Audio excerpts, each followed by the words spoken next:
Pessoal, segurem-se nas cadeiras aí, porque hoje vamos falar de 3 doenças importantes, 2 bacterioses de citros, uma virose tomateiro, dentro do nosso projeto aí, Fitopatologia em Verso e Prosa. Vamos começar falando do cancro cítrico, aspectos importantes dessa bacteriose. Então, a Xanthomonas, que causa essa doença, provoca lesões corticosas em frutos, nas folhas, nos ramos. É uma doença que é importante no Brasil desde a década de 50, já provocou em viveiros erradicação de milhões de mudas, também no pomar, erradicação de milhares de plantas. Pode provocar desfolha, seca de ramos.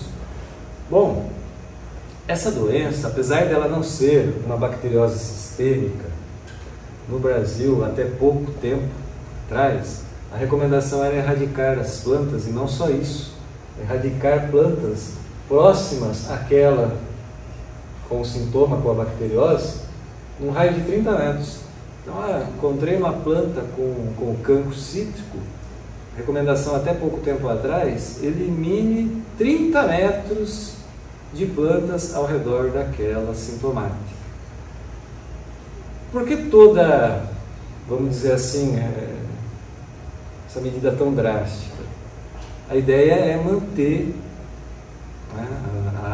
as áreas livres da doença e poder exportar frutos cítricos para outros países que já erradicaram a doença e exigem comprar de áreas livres desse fitopatógeno. Mais recentemente, no entanto, essa questão de erradicar num raio de 30 metros, ou quando a incidência do talhão, o número de plantas com sintoma da bacteriose no talhão era maior do que 0,5%, tinha que se erradicar o talhão inteiro, né? Então, algo muito drástico. Isso atualmente mudou.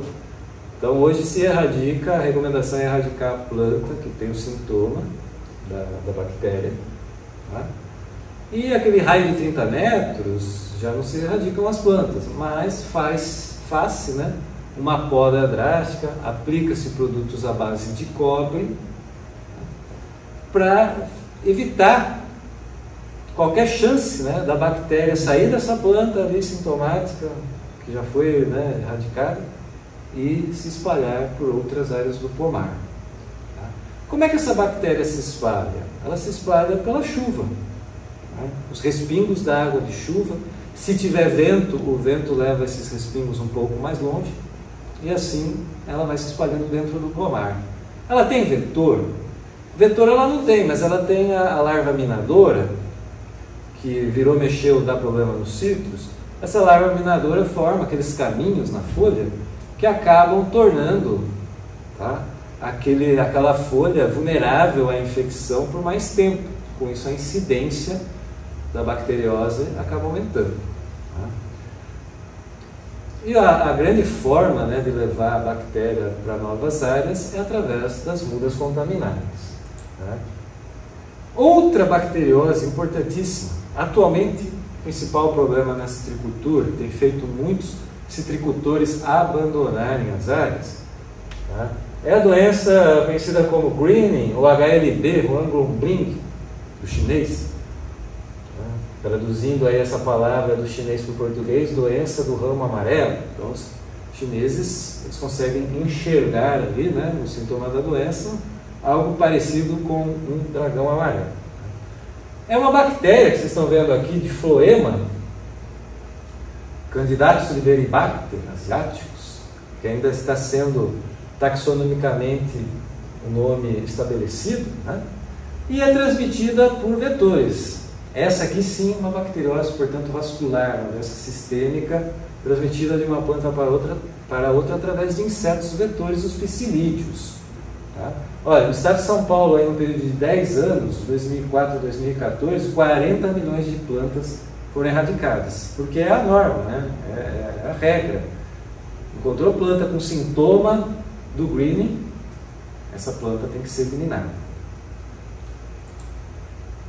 Então, o que eu estava falando para vocês, doença do dragão amarelo, ou greening em inglês, né? Os chineses chamam de do ramo amarelo, do dragão amarelo, dá esse quadro geral na planta, e os frutos ficam assimétricos, pequenos, meio que endurecidos, as folhas também com mosqueado. É o quadro sintomático da doença. Essa planta, ela acaba sucumbindo por, né, mais ou menos tempo. Tá? Não tem material resistente, mas já está sendo pesquisado também a questão aí de material transgênico contra essa doença. Tá? E para controlar vetor, erradicar a planta, tudo isso representa aumento no custo de produção. Então, por isso que muito produtor aí acaba até desistindo de plantar citros e de fazer outra coisa. Né? Então, atualmente é o grande problema da citricultura. A citricultura já passou sérios problemas ao longo dos anos. Né? Na década de 30, o vírus da tristeza, que quase dizimou todas as plantas, né, do Parque Citrícola Nacional. Depois veio o cancro cítrico, que a gente acabou de falar, que é problema até hoje. Né? A xilela fastidiosa no final dos anos 80, década de 90, 2000, depois veio morte súbita, atualmente o green. Quer dizer, a citricultura ela é grandes áreas, a base genética relativamente estreita, ela acaba sendo atacada por patógenos que no fim provocam assim, perdas bastante elevadas aí na cultura. Falamos do vetor, o psilídeo, a principal espécie de Aphorina citri. Então ele leva ali uns 15 minutos, meia hora, para adquirir, né, a bactéria a partir de sugar a seiva ali do floema. E depois de 1 a 2 semanas, já está apto a transmitir essa bactéria para uma nova planta. Tá? E esse psilídeo ele fica transmitindo enquanto ele viver aí, alguns meses. Tá? E essa planta infectada, depois de algumas semanas, ela já é fonte de inóculo. Mesmo ainda não mostrando sintoma, ela já representa uma fonte para ir lá um inseto, um psilídeo se alimentar e passar a bactéria para outros. E com isso a doença vai se alastrando, aumentando a incidência aí dentro do pomar. A bactéria, né, a Liberibacter asiaticus, ela preferencialmente ataca plantas cítricas, mas também algumas outras plantas são atacadas, murta, falsa murta. Por isso até que tem a recomendação de não se plantar essas espécies próximas a citros, ou eliminá-las de regiões próximas também, né, de pomares. Então, algumas coisas eu já falei, mas mostrando um panorama geral, é muito importante estabelecer o pomar longe de pomares antigos, velhos, porque esses pomares antigos não são fonte apenas de xanthomonas e de Liberibacter, mas de outras bacterioses, de viroses, de doenças fúngicas, né, de fungos. Começar sempre com mudas sadias, certificadas, adquiridas de viveristas idosos. Quebra-ventos, né, ao redor do pomar. No caso da Liberibacter, ela tem um vetor, então o quebra-vento ele pode atrapalhar a chegada do vetor. No caso das xanthomonas, o quebra-vento é interessante para reduzir os ferimentos dentro da planta, dentro do pomar. Né? Então, quer dizer, se tem muito vento dentro do pomar, os galhos ficam balançando, batendo nas folhas, formam muitos ferimentos. Esses ferimentos facilitam a infecção das xanthomonas. A xanthomonas, quando ela chega, né, pela gota de água, ela vai penetrar naturalmente pelo estômago. Mas se tiver um ferimento feito por uma larva ou feito por atrito do vento, dos galhos, vai facilitar a sua entrada, né, o processo aí de infecção. Então é importante esses quebra-ventos. As inspeções frequentes é dentro do contexto que eu já falei. Essas plantas têm que ser eliminadas. Atualmente, xanthomonas, elimina-se a planta, né? E o raio de 30 metros faz poda drástica, fica cúpula. E a regra para o Hogan é eliminar a planta sintomática. Então tem que ter uma equipe bem treinada para, a partir do quadro sintomático, aí, né, do quadro de sintomas dessas doenças, as plantas sintomáticas serem eliminadas. Tá?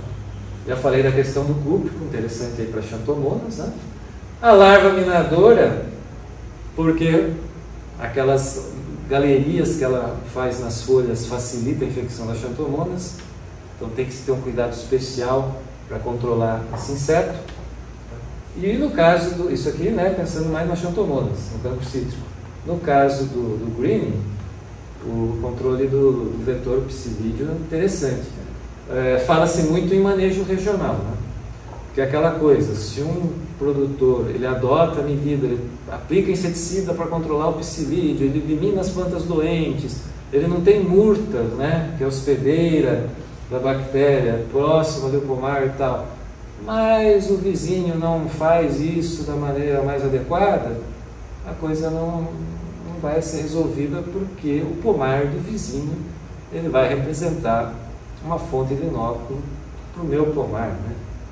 Então, o manejo regional, todo mundo em sintonia, fazendo as medidas adequadamente, e mesmo assim é bastante complicado de conviver com o HLB, né, com o greening.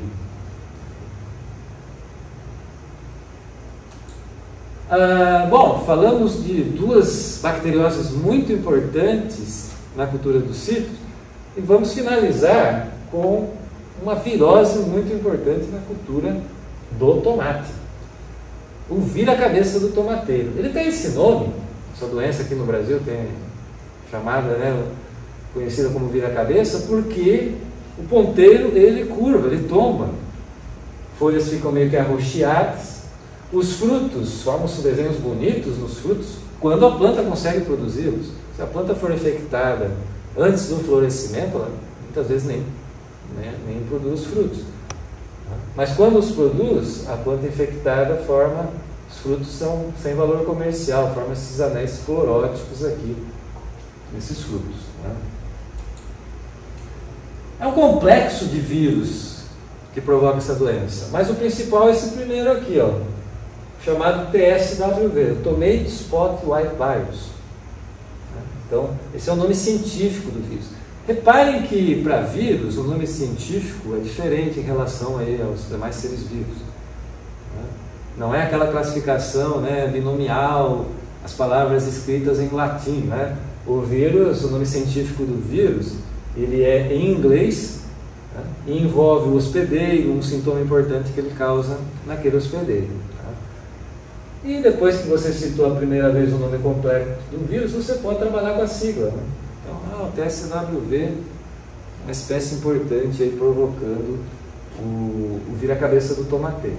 Ele ataca outras plantas. Na alface, necrosa as folhas do miolo, as folhinhas jovens da alface. Ainda ataca amendoim, ervilha, outras plantas. Veja, se eu sou produtor de tomate, eu não vou querer essas plantas aí próximas da minha lavoura, elas são fontes do vírus. Né? Bom, e o vírus, como é que ele é transmitido de uma planta para outra? Falamos ali da Liberibacter, né, bactéria do greening, transmitida por insetos psilídeos. No caso desse vírus, ele também tem um vetor, um outro tipo de inseto, Thrips. Aqui estão as principais espécies, Frankinella schutzer, occidentalis, as principais espécies de Thrips, né, que transmitem o vírus do vira-cabeça. Vejam que o inseto adquire o vírus na fase larval e quando ele se torna adulto ele passa a transmitir o vírus. E aí ele transmite o vírus até morrer. Né? Esse inseto, ele vai morrer de velho, o inseto, não é o vírus que vai matá-lo. Ou seja, por um bom tempo o Thrips vai ficar transmitindo esse vírus. É uma relação que a gente chama persistente. Tá? E para controlar essa virose? Além de estabelecer os tomateiros em locais adequados, longe de plantas que representem fontes de inóculo, começar com mudas sadias, também o hogging. Aquela questão de, que a gente já falou para as bacterioses ali dos citros. Encontrou planta com sintoma, tá? Eliminar. Tem que ver a viabilidade técnica aí, né? Tamanho da área, por exemplo, no caso do tomate. Mas essas plantas, elas só vão ficar ali de fonte de inóculo. Queria fazer aqui um parênteses. Normalmente a gente recomenda a eliminação da planta sintomática em casos mais extremos. Doenças como viroses, que são sistêmicas, a própria Liberibacter, que é uma bacteriose sistêmica, No caso do cancro, não é uma doença sistêmica, mas tem aquela questão dos importadores exigirem medidas drásticas, exigirem que o local da onde eles vão comprar não tenha a doença. Então, nesse tipo de situação, se recomenda a eliminação da planta sintomática. Mas para uma outra série de doenças de plantas, fungos, homicetos, bactérias que provocam manchas foliares, ninguém vai sair aí eliminando planta, tirando planta doente. Tá? Nós temos medidas menos drásticas que podem ser adotadas e fazer com que se conviva com aquela doença sem maiores prejuízos econômicos. Tá? Hoje nós falamos muito, né, na aula de hoje, sobre Hogan eliminar a planta, mas não fiquem achando aí que qualquer doença de planta nós saímos eliminando aí plantas com sintomas. Tá? Volto a dizer, para a maioria das doenças existem formas de manejo menos drásticas, se convive ali com a doença sem ter que eliminar a planta sintomática. Bom, controlar o vetor, o TRIPS. No caso do tomate é muito interessante, tá, o uso de barreiras verdes com gramíneas. Então, um mês antes de plantar o tomate, você planta milho, sorgo na área, na periferia, ao redor do cultivo do tomate. O que vai acontecer? Quando você for transplantar o tomate, o milho, o sorgo já está grande. E o TRIPS ele é um vetor que voa abaixo. Então, esse milho, esse sorgo na periferia, ele evita que esse TRIPS chegue no interior aí, né, do cultivo. Reduz significativamente a incidência da virose na área. Tá? Se houver cultivares resistentes disponíveis na região também é interessante. Tá? Verso e prosa vão acontecer, pode aparecer, vai rolar fitolelê. Verso e prosa vão acontecer, pode aparecer, vai rolar fitolelê. Chega aí, pode entrar, mais um vírus vai se replicar. Chega aí, pode entrar, mais um vírus vai se replicar. SWV de mim, esqueça você no tomateiro, até vira a cabeça. O grão não é não, o vetor desse danado é o TRIPS. Vamos brindar, hoje a seiva em abundância. Verso e prosa vão acontecer, pode aparecer, vai rolar fitolelê. Verso e prosa vão acontecer, que beleza outra vez. Xanthomonas, Riberibacter, bactérias no pomar, as folhas amarelas, os frutos a definhar. Tá mal, muito mal, tudo aponta pra erradicação. Eu vou chamar um fundecitrus, que a minha laranja é de primeira. Verso e prosa vão acontecer, pode aparecer, vai rolar fitolelê. Verso e prosa vão acontecer, que beleza outra vez. Verso e prosa vão acontecer, pode aparecer, vai rolar fitolelê.